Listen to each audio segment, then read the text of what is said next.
When the tiny little human girl kissed the nose of their deadliest albino alien dragon, then the next, they called her the Silent Doom, an albino alien dragon, bred in the outer storms of Krathax 9. She stood 3 stories tall, scales like frozen bone, eyes like starlight turned to rage. No one had dared approach her enclosure, since she was captured by the Galactic Coalition. Scientists observed from a distance. Guards posted plasma rifles on her at all times. No one expected the girl, tiny, maybe 6 years old, barefoot and dressed in a patched tunic. Somehow, she'd slipped past the gates during a diplomatic tour. No one noticed her until the security feed caught her standing, alone, before the beast containment field. "Stop her," shouted Dr. Mezen. "She'll be killed." But it was too late. The albino dragon stared at the little human through the crackling energy field, tense, still, watching. And then the girl giggled. Her name was Luma, an orphan from Earth's outer colonies. She'd wandered away from her caretaker to follow something calling to her in her mind. Not a voice exactly, more like a feeling. Cold, lonely, afraid. She stepped toward the shield. Her tiny hand brushed the control panel. Somehow, impossibly, it deactivated. The field vanished with a hum. The entire lab went still. Soldiers drew weapons. One step from the dragon, and they'd fire.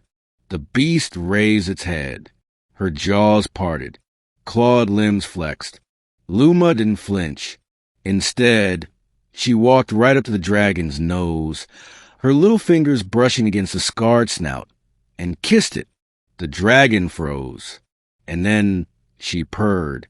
The soldiers didn't understand what they were seeing. This was a creature that had torn through 3 warships, survived a vacuum of space, and nearly eviscerated a planetary envoy. She was a living weapon, a bioengineered apex predator. But here, before this little girl, she trembled. Luma placed both hands on the dragon's face and whispered, "You're not scary. You're just sad." The purring deepened, more of a deep rumble now. The dragon lowered her massive head to the ground, curling her tail protectively around the child. And then something changed. A surge of color flickered across the dragon's scales, subtle pinks, blues, and violet glows beneath the albino surface. Her eyes, once searing and sharp, softened.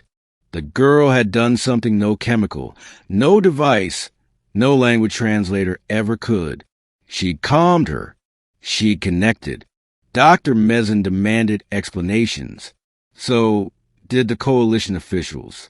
They ran scans on Luma, checking for psychic anomalies, genetic mutations, even covert implants. Nothing. Just a little girl from a burned colony on Orson V. She shouldn't be able to do this, the dragonologist whispered, watching the surveillance footage for the 100th time. But Luma wasn't done. The albino dragon, now nicknamed Whisper by the girl, refused to eat unless Luma was near, refused to move unless the child asked. She even refused to return to her isolation chamber. When the guard tried to force her, she shrieked so loud it cracked every screen in the facility. So they tried something unthinkable. They let Luma stay. Whisper followed the girl like a giant, armored guardian, slept near her, curled tightly around her bed. She let Luma braid the tiny horns behind her ears. She brought gifts, shiny rocks, lost tools, once even an entire vending machine from the mess hall. When Luma got sick one night, Whisper roared so loud that the entire medical bay evacuated until they realized she was crying. It was impossible. Deadliest weapon in the quadrant, now reduced to a giant, scaly nursemaid. The coalition wasn't happy. Politicians whisper of experiments, of exploitation, of using the child to tame more war beasts. But when an attack came, pirates from the Draven Void who breached the outer perimeter, it was Whisper who saved them all. She tore through steel doors, melted hulls with breath hotter than magma, not a single casualty, except the pirates. She returned, blackened and bleeding, to lay beside Luma and nuzzle her hand, waiting for praise. "Good girl," Luma whispered. But everything changed the day Luma disappeared. No one knew how. One moment, she was playing in the habitat gardens. Whisper curled beside her like a dragon-shaped mountain. The next gone. The alarm screamed.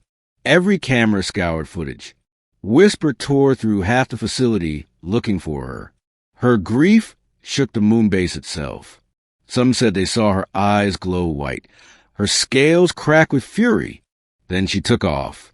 Not through the hangar. Not through any known path. She ripped through the dome, spread her wings, and vanished into the stars. 3 weeks passed. No sign of the girl. No sign of the dragon. Everyone feared the worst. Then came the signal. It was faint, pulsing in a strange rhythm, almost like a heartbeat. One of the technicians, half mad with sleeplessness, played it back at high speed. It formed a pattern. Not a code, not data. A lullaby. Luma's lullaby. They traced it to the wreck of an ancient smuggler's ship orbiting a forgotten moon. Pirates had taken the girl, hoping to ransom her now that she was a public sensation. But they hadn't counted on Whisper. She arrived like a comet. No one survived her landing. The wreckage smoldered. Scans found a girl, safe in the center of the ship, curled inside a protective arc of dragon wing.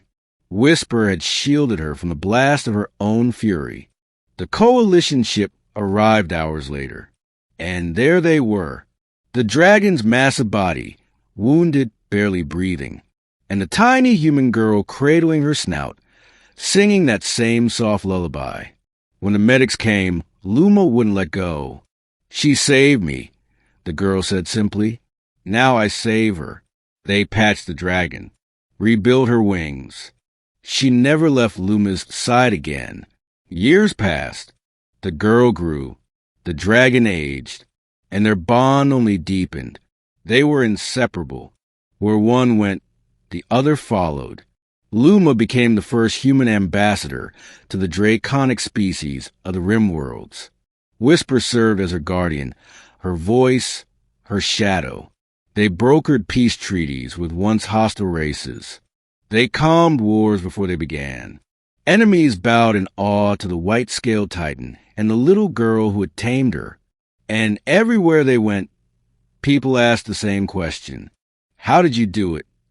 Luma always smiled. "I didn't tame her," she said. "I loved her.